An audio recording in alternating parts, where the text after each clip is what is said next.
لله رب العالمين وبه نستعين على أمور الدنيا والدين والصلاة والسلام على أشرف الأنبياء والمرسلين سيدنا محمد وعلى آله وصحبه أجمعين. اللهم انفعنا ما علمتنا وعلمنا ما ينفعنا واجعل أعمالنا خالصة لوجهك الكريم برحمتك يا أرحم الراحمين. آمين يا مجيب السائلين. Sallallahu ala Muhammad.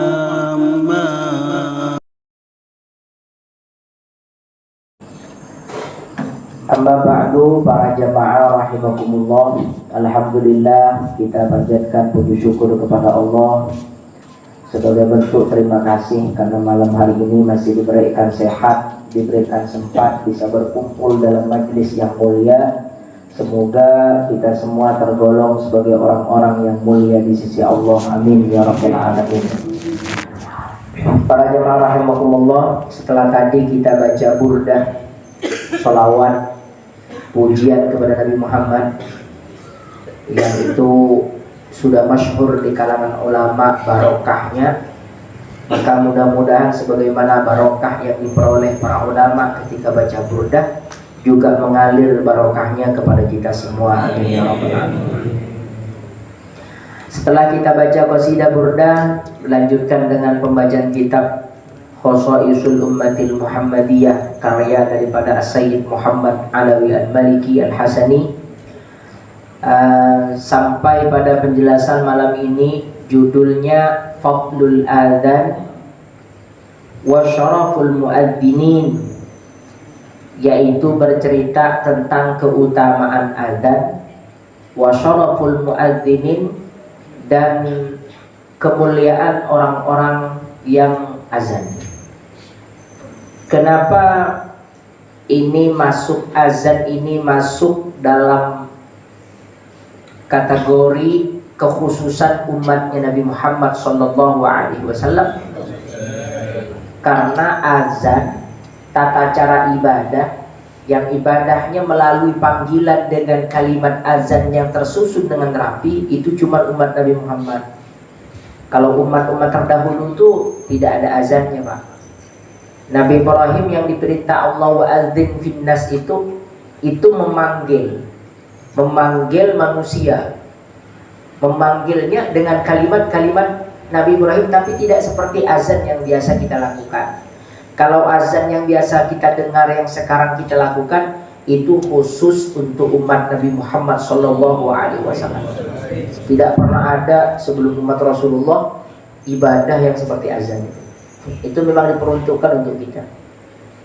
Setiap agama itu kan punya panggilannya masing-masing untuk ibadah. Ada yang dengan membunyikan lonceng, ada yang mirip Islam, yang teriak dari menaranya dengan kalimat-kalimat tertentu. Ada. Setiap agama itu punya panggilan, termasuk Islam itu punya panggilan yang disebut dengan azan. Maka azan itu adalah bagian keistimewaan syariat ibadah yang memang Allah peruntukkan untuk kita umat Nabi Muhammad. Tak pernah Allah berikan kepada umat-umat sebelum umat Nabi Muhammad SAW. Maka dicantumkan oleh beliau dalam kitab ini. Wa min syarafil ummatil Muhammadiyah anna Allah ikhtassaha bil adhan wa qad jaa fi fadlihi wa fadlil muadzinin ahaditsun katsirah. Faminha anna al muadzina yashhadu lahu kullu man yasma'u sautahu bil adhan. Kata Nabi Muhammad SAW mengutip yang disebutkan dalam hadis beliau, annahu qala la yasma'u mada sautil muadzin jinnun wala insun wala syai'un illa yashhadu lahu yaumal qiyamah. Tidak ada apapun, kata Nabi, yang mendengar lantunan suara orang yang azan, baik itu jin, baik itu manusia, ataupun apa saja pokoknya, kecuali siapapun yang mendengar itu nanti di akhirat akan menyaksikan dia di hari kiamat, disaksikan oleh orang-orang yang mendengar tersebut dengan persaksian baik. Bahkan annahu yashhadu lahu kullu ratbin wa yabisin. Setiap perkara yang basah dan kering semuanya akan menyaksikan kebaikan nanti bagi orang yang azan di hari kiamat di hadapan Allah Subhanahu wa taala. Hebatnya orang azan itu Pak, disaksikan seluruh makhluknya Allah Subhanahu wa taala. Karena nanti gini, di akhirat itu orang baik itu bukan karena pengakuan dia baik. Karena nanti di akhirat kan al-yawma nakhtimu ala afwahihim, mulut terkunci, tak bisa ngaku. Kok sekarang kita ngomong bisa Pak, saya ini orang baik, saya ini orang taat kepada Allah, saya ini orang hebat, saya ini orang bagus, bisa, karena mulut bisa bicara. Tapi nanti di akhirat mulut kan tidak bisa bicara, mulut tidak bisa berucap. Maka ketika mulut tidak bisa berucap, maka kita perlu persaksian dari makhluk-makhluk Allah. Nah, orang-orang azan itu disaksikan baik oleh manusia, disaksikan baik oleh jin, disaksikan baik oleh makhluk-makhluk Allah, rumput-rumput, binatang-binatang yang mendengarkan di azan itu. Itu hebatnya azan. Dan gini, azan itu disyariatkan ketika Rasulullah itu berada di Madinah. Jadi Nabi Muhammad itu kan diutus oleh Allah di usia 40 tahun, wafat di usia 63 tahun. Berarti 40 ke 63, masa keutusan Nabi Muhammad itu 23 tahun. 23 tahun itu 13 tahun Nabi berada di Mekah dan 10 tahun Nabi berada di Madinah. Ketika di Mekah itu belum ada syariat azan. Meskipun sholat sudah turun sebelum 2 tahun sebelum Nabi hijrah ke Madinah, perintah sholat sudah datang. Ketika peristiwa Isra Mi'raj, subuhnya, siangnya Nabi Muhammad disuruh sholat zuhur kan, zuhur pertama kali. Sholat yang dilakukan itu. Subuh itu malaikat Jibril mengajarkan Nabi tentang sholat. Ketika Nabi bingung itu. Zuhur yang pertama kali dilakukan oleh Nabi. Meskipun sholat itu dilakukan oleh Nabi ketika waktu beliau masih berada di Mekah, tapi syariat azan belum. Allah belum perintahkan, Nabi belum perintahkan. Kenapa Pak? Karena situasinya belum memungkinkan. Karena ketika di Mekah itu umat Islam tertindas, dilarang menyebarkan Islam, itu dilarang, diboikot, tak boleh belanja, orang Islam tak boleh belanja ke pasarnya orang-orang Quraisy, tak boleh. Dan kalau ada orang Quraisy, orang-orang kaya Quraisy punya pekerja yang masuk Islam, anak buah masuk Islam, mesti dipecat dari anak buahnya, dari pekerjaannya, ditindas. Maka dalam situasi itu tak mungkin Allah memerintahkan azan. Karena nanti kalau memerintahkan azan, umat Islam makin tertindas, makin dihina, makin tidak diberikan peluang untuk hidup di Mekah. Ketika Islam sudah jaya sampai ke Madinah, baru Allah perintahkan azan. Itu pun melalui mimpi, tidak melalui Jibril. Mimpi yang dibenarkan oleh Nabi Muhammad SAW. Ketika itu banyak para sahabat bingung. Ketika masjid sudah dibangun, Masjid Nabawi terbangun, yang Nabi Muhammad juga ikut membangunnya. Ketika masjid sudah dibangun, para sahabat bingung. Bagaimana kita cara memanggil orang-orang sholat? Nabi belum ada wahyu, belum ada malaikat Jibril turun. Malamnya para sahabat itu bermimpi. Bukan hanya satu sahabat, banyak sahabat bermimpi mendengar kalimat, ada orang, ada bunyi di dalam mimpinya itu, ada suara, tapi orangnya tak ada Pak. Bunyinya Allahu Akbar, Allahu Akbar, Allahu Akbar, Allahu Akbar. Asyhadu an la ilaha illallah 2 kali. Asyhadu anna Muhammadar Rasulullah 2 kali. Hayya 'alas shalah 2 kali. Hayya 'alal falah 2 kali. Allahu Akbar, Allahu Akbar, la ilaha illallah. Banyak kalimat sahabat yang bermimpi mendengarkan kalimat tersebut, cuma tak ada orangnya. Akhirnya dihaturkan kepada Nabi Muhammad SAW. Nabi langsung mendapat ilham, mendapat petunjuk, mendapat wahyu, kalimat tersebut langsung dijadikan azan. Siapa yang ditunjuk pertama kali untuk melakukan azan itu? Bilal bin Abi Rabah. Maka disebutkan dalam kitab Syarqawi al-Tahrir, orang pertama kali yang azan di muka bumi itu Bilal. Dan orang yang pertama kali azan di langit itu Jibril. Jadi sebelum Bilal azan di bumi, yang azan seperti Bilal tadi itu malaikat Jibril di langit. Jadi azan yang dibaca oleh Bilal itu persis seperti azan yang dibaca Jibril di langit, yang dikumandangkan oleh Jibril. Itu hebatnya umat Nabi Muhammad SAW, punya ibadah seperti ibadahnya malaikat. Karena Bilal adalah orang pertama kali yang diperintahkan Nabi untuk azan, dan bukan sembarang pilihan. Kenapa Nabi menjatuhkan pilihannya kepada Bilal? Ada dua faktor. Faktor yang pertama, Nabi memerintahkan itu karena Bilal itu Pak dari Habsyah. Habsyah itu dari Afrika. Afrika itu biasanya suaranya lantang Pak. Suaranya tuh nyaring gitu. Tak perlu speaker lah kok zaman waktu itu. Kedua, Bilal itu dari Afrika, bukan orang Arab. Bukan orang Arab, bukan orang kaya. Datang ke Mekah itu sebagai budak, hamba sahaya, pembantu. Kenapa Nabi menjatuhkan pilihan kepada Bilal?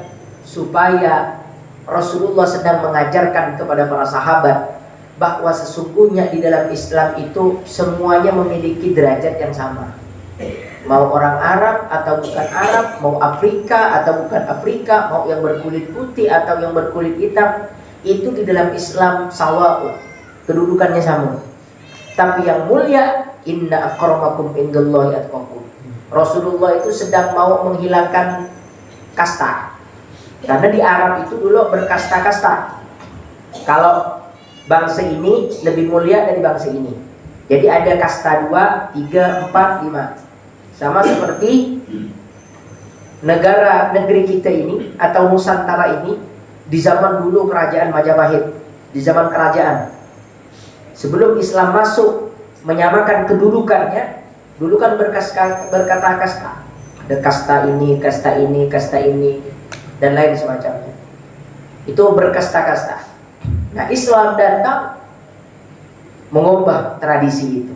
Dimulai dengan Nabi Muhammad menyuruh Bilal untuk azan. Artinya semua sahabat berhak menjadi yang terbaik di sisi Allah Subhanahu wa taala. Orang mulia bukan karena warna kulitnya, orang mulia bukan karena sukunya, orang mulia bukan karena bahasanya, tapi orang mulia karena paling takwa di sisi Allah Subhanahu wa taala. Itu jelas dalam Quran. Maka saking mulianya Bilal, sampai sekarang namanya tetap disebut-sebut. Orangnya sudah tidak ada, tapi namanya tetap hidup. Di mana Bilal hidup? Di masjid-masjid. Kalau tak percaya, kita tengok jadwal. Ada imam, ada khatib, pasti di bawahnya Bilal. Padahal nama yang azan itu bukan Bilal Pak. Cuma Bilal itu udah dijadikan nama. Kenapa tidak muadzin aja? Imam, khatib, muadzin. Kenapa lebih populer di telinga kita? Imam, khatib, Bilal. Padahal muadzin itu kan. Kenapa? Karena ulama dulu itu ingin mengambil barokahnya sahabat Bilal itu tadi. Sahabat Bilal itu Pak, pernah didengar oleh Rasulullah suara bunyi sendalnya di surganya Allah Subhanahu wa taala. Sahabat Bilal.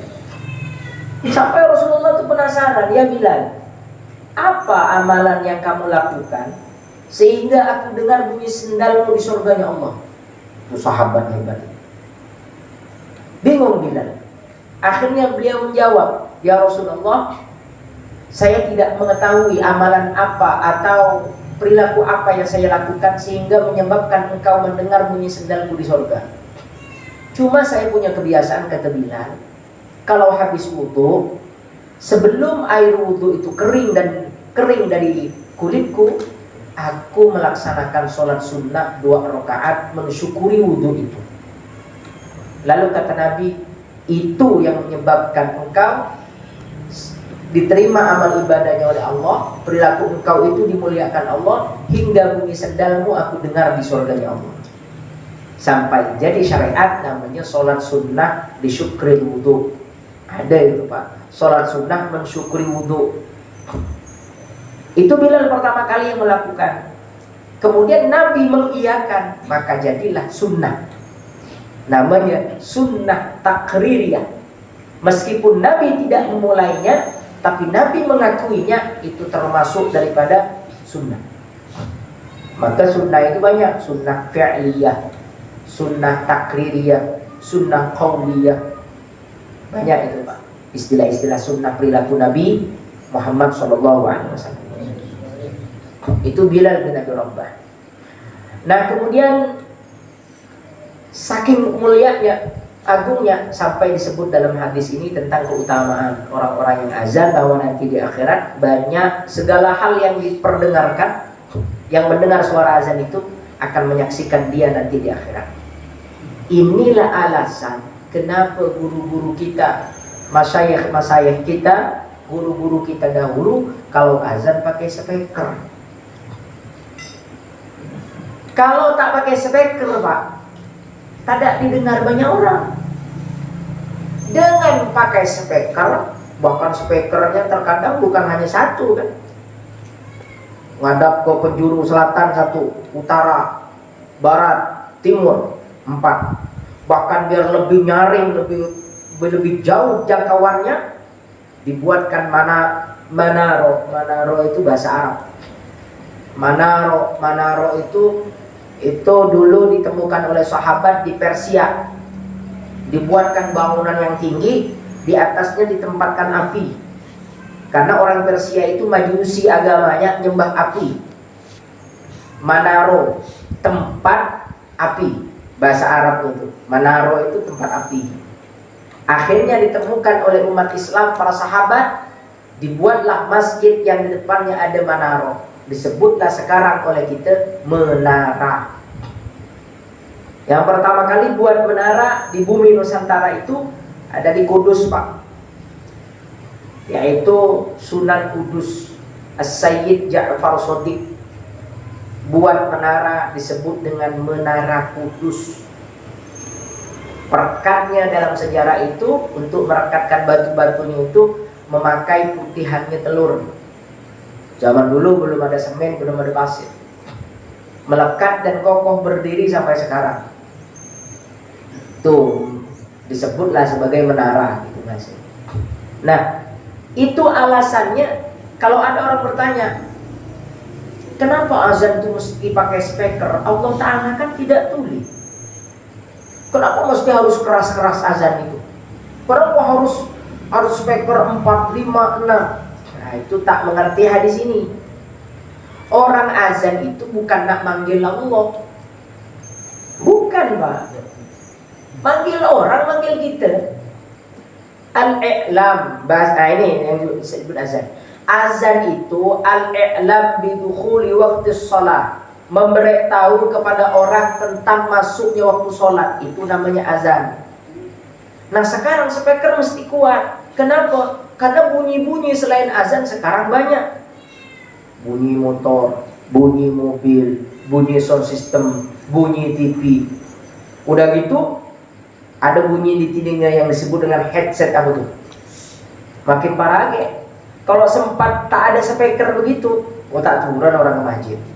Apa ngira orang belum azan katanya. Padahal dari tadi yang azan. Itu sekarang speaker itu penting sekarang sebagai bentuk syiar, 1, kedua memberitahu tentang orang yang sholat, waktunya sholat. Terus kemudian cuma gini yang mesti dipahami, aturan-aturannya mesti paham. Jangan karena di masjid ada speaker lalu sepanjang waktu kita ngidupkan speaker. Itu juga tak bagus. Misalnya subuh jam 4:30, jam 3 dan hidupkan orang ngaji. Bukan kecil-kecil agak lari gitu. Itu dalam pandangan ulama, kita yang hidupkan ngaji begitu tuh bisa dianggap salah. Salahnya di mana? Salahnya begini. Karena yang disunnah menyaringkan tuh azan, Pak. Nah, kecualinya Bapak menghidupkan itu sebagai tanda imsak kalau sholat, kalau subuh imsak. Kalau misalkan Ramadan menghidupkan itu berarti imsak, tanda gitu bahasanya. Atau Bapak menghidupkan itu sebagai tanda kalau ini udah mendekati subuh, kalau ini udah mendekati zuhur, tak apa. Tapi kalau kurang 2 jam udah dihidupkan, Pak, itu bukan tanda nak masuk itu. Karena kita di rumah tak bisa tidur, datang masjid hidupkan begitu, itu bisa mengganggu tetangga kita. Jadi ada aturan-aturannya. Tapi kalau kita dikomplain misalnya, oh jangan hidupkan, dikiranya kita tak suka dengan orang ngaji. Nah, itu masalahnya. Jadi kita mesti tahu yang wajib dikeraskan itu apa? Azan. Kalaupun nak hidupkan, jangan terlalu keras. Orang ngaji itu aja, di samping orang tidur, kemudian dia mengeraskan suaranya sampai terganggu orang yang tidur. Yang berdosa bukan yang tidur, tapi yang ngaji. Kita ngaji, bangun jam 2 subuh, ngaji di dalam kamar, istrinya tidur. Oh, dia baca, udah bacanya nadanya bukan nada yang sahdu, nadanya yang membentak-bentak. Bismillahirrahmanirrahim. Itu waqatil waqi'ah, itu kan ganggu orang tidur, Pak. Akhirnya istrinya terkejut. Yang berdosa itu bukan istri kita. Apa abang ni ngajinya begini, kata istrinya.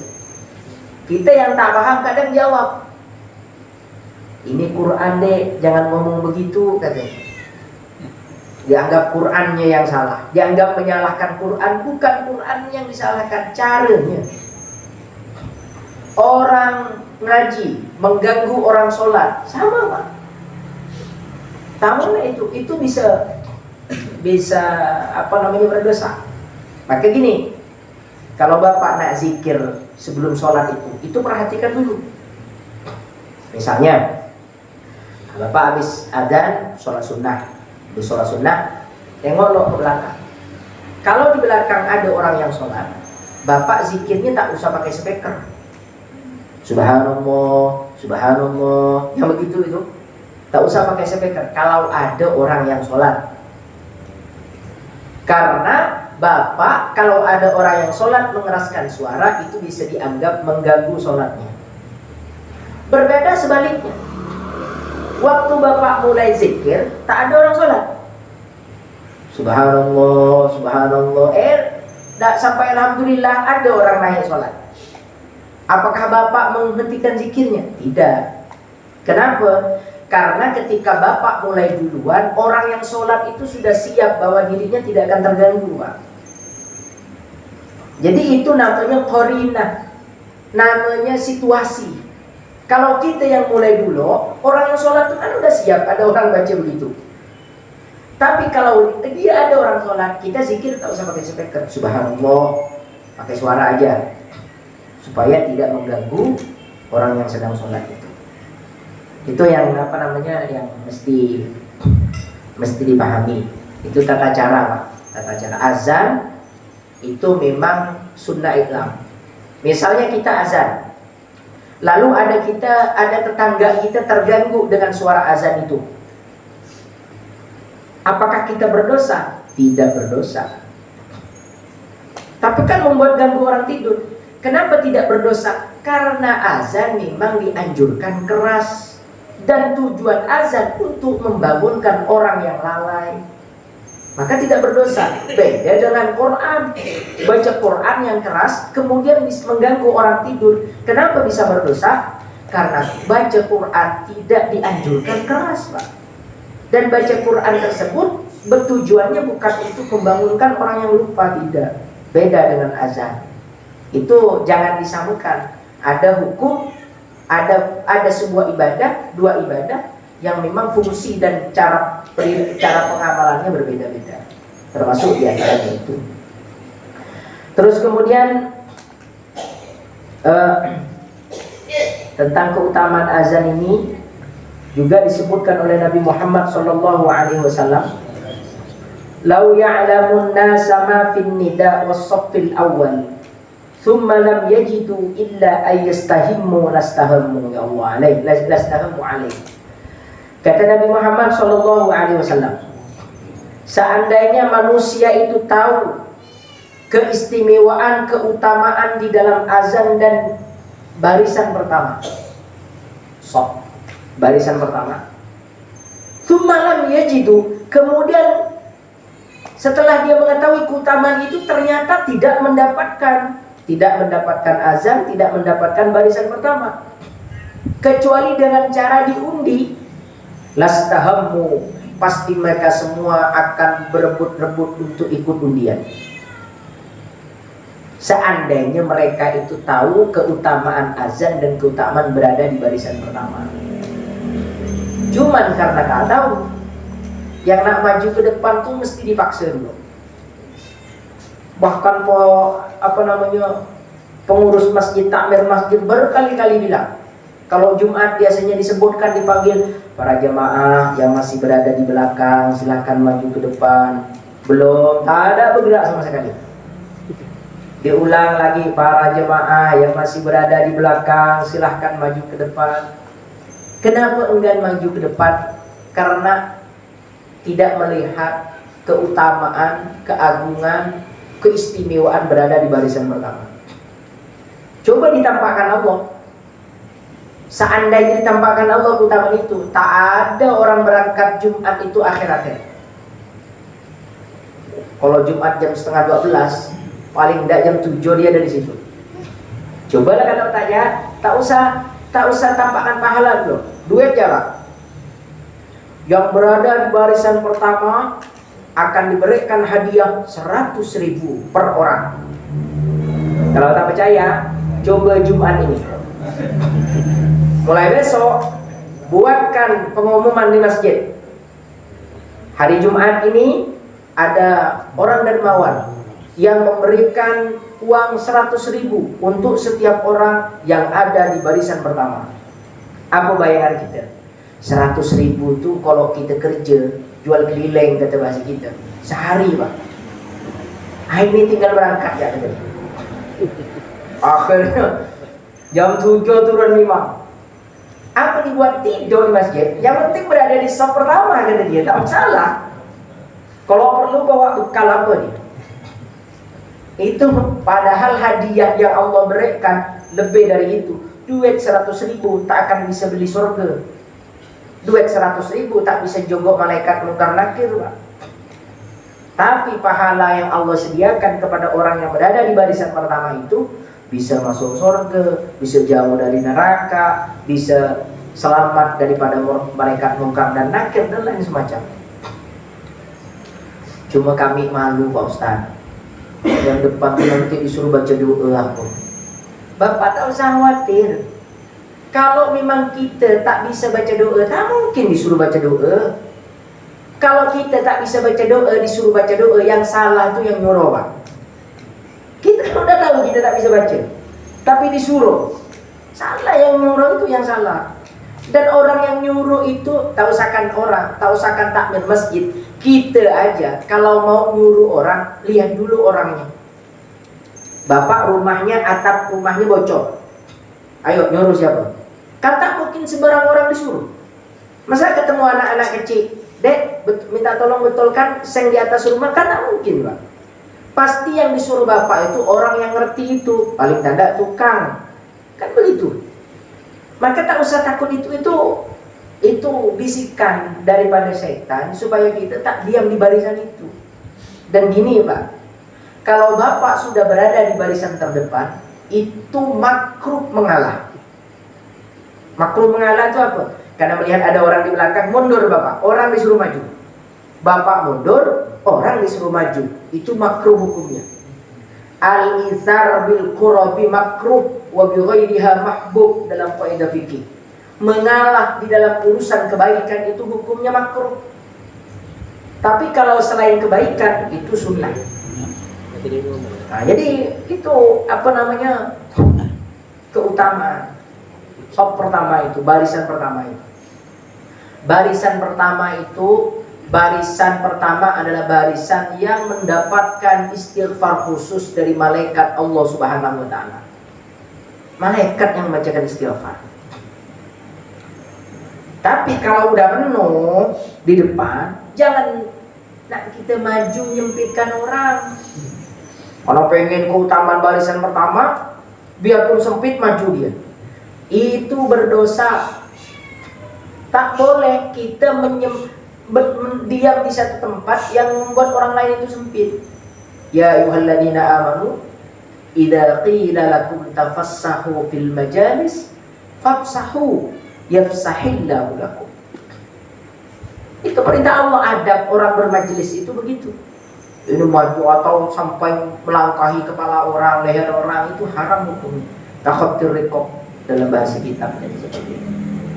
Itu keutamaannya. Azan begitu juga. Seandainya tahu keutamaan azan. Cuma, nah ini yang mesti. Kita juga harus ikut peraturan. Kalau di masjid ini sudah ada jadwal azannya, jangan nak merebut jadwal orang. Enggak boleh, Pak. Oh, kata pahala azan itu luar biasa katanya. Sudah tahu nih jadwal ini. Dia datang lebih dulu. Baru enggak yang nak azan tuh ambil wudu, dia udah mulai subhanallah alhamdulillah wa la ilaha illallah wa akbar. Itu nyerobot punya orang itu tak boleh. Yang kita boleh berebut, ibaratnya siapa lebih dulu, itu di masjid atau di surau yang belum tertulis apa namanya petugas tetapnya. Kalau sudah tertulis petugas tetap, itu tak boleh digantikan kecuali dia uzur. Imam itu juga. Imam zuhur siapa? Misalnya imam rawatib, imam tetap.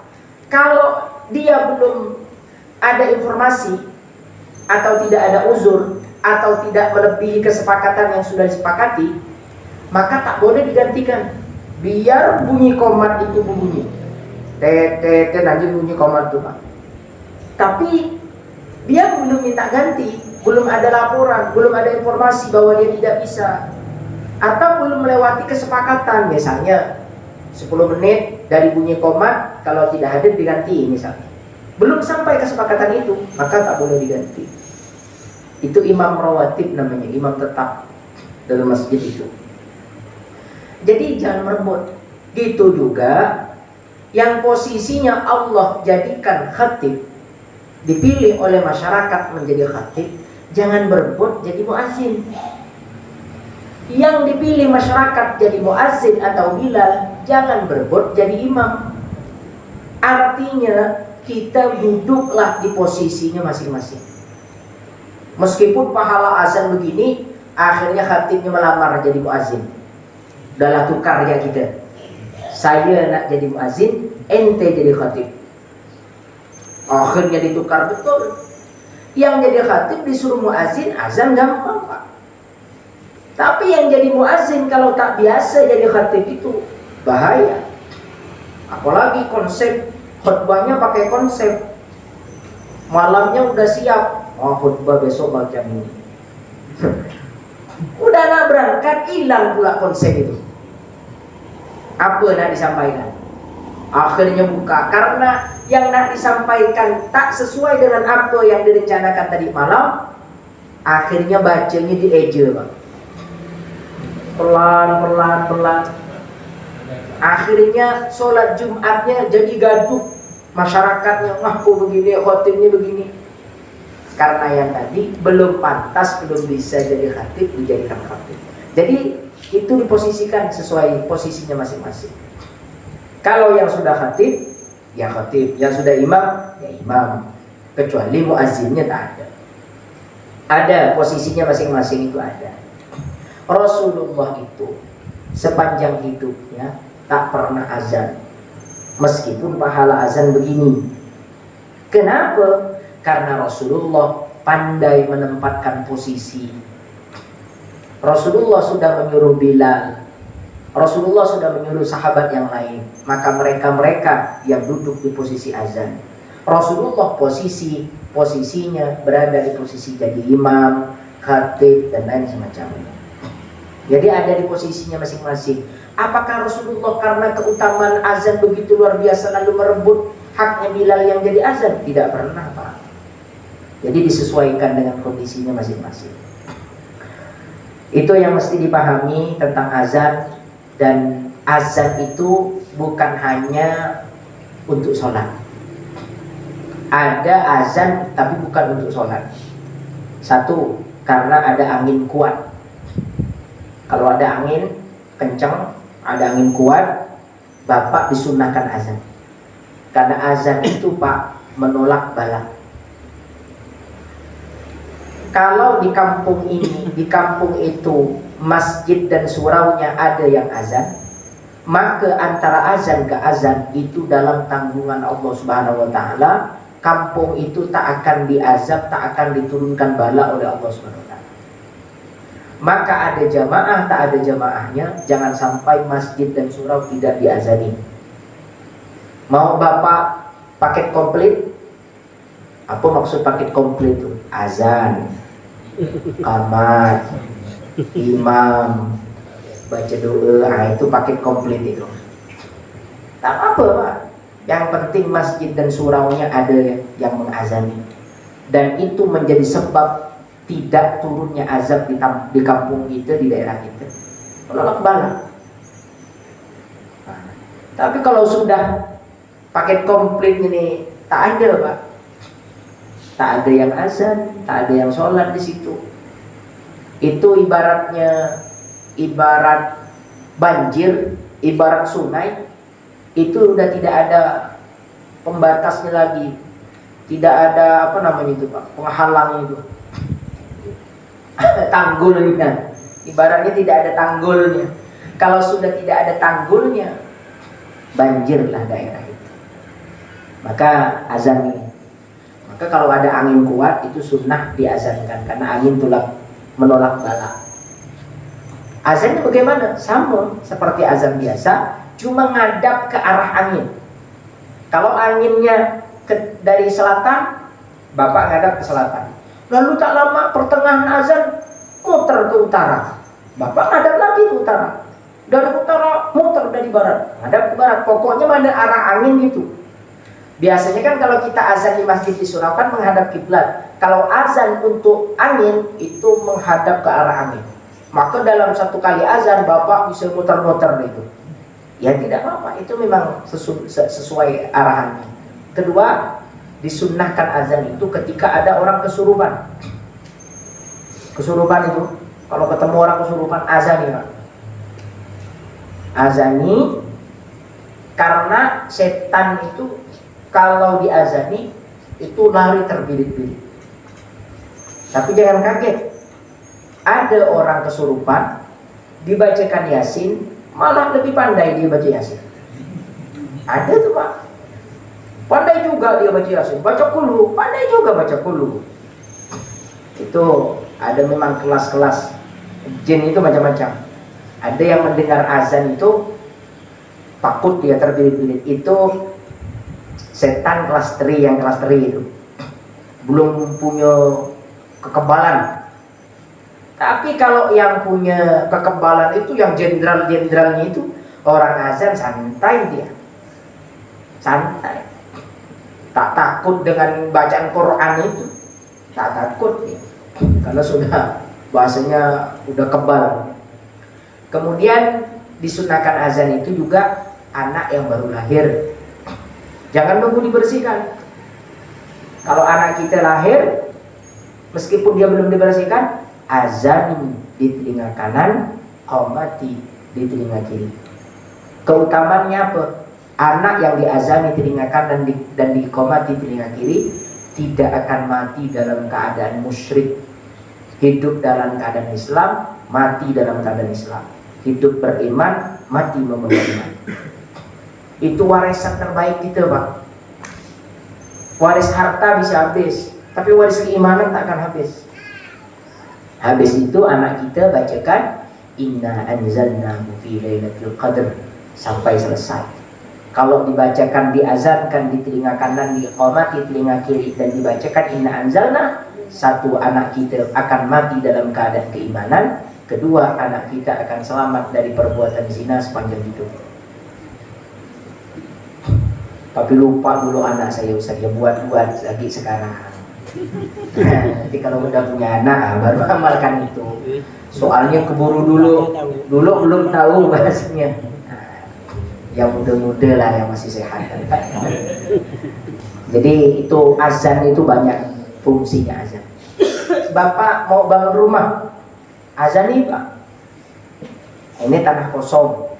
Mau Bapak bangunkan rumah, bangunkan ruko, bangunkan toko, pokoknya mau dibangunkan apa sajalah, usaha ke atau tempat tinggal. Sebelum Bapak bangunkan, dibangun, sebelum Bapak dijadikan rumah, dijadikan tempat, azani dulu. Gitu juga kalau rumah, sebelum Bapak nak pindah ke tempat itu, azani dulu. Begitu amalannya ulama. Menolak bala, kalau diazani insya Allah tempatnya barokah. Kalau diazani tempatnya barokah, manfaat. Terlebih kalau orang nak buat toko, Pak. Buat toko. Jadi sebelum dibuat azani dulu. Dipanggil, pelanggannya dipanggil. Pelanggannya dipanggil dengan azan. Itu biasanya seperti itu. Banyak fungsinya azan dan keistimewaannya.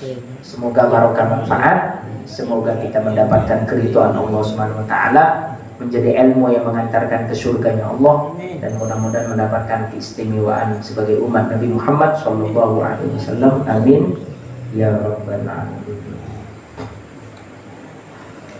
Subhanakallahumma wa bihamdika asyhadu an la ilaha illa anta astaghfiruka wa atubu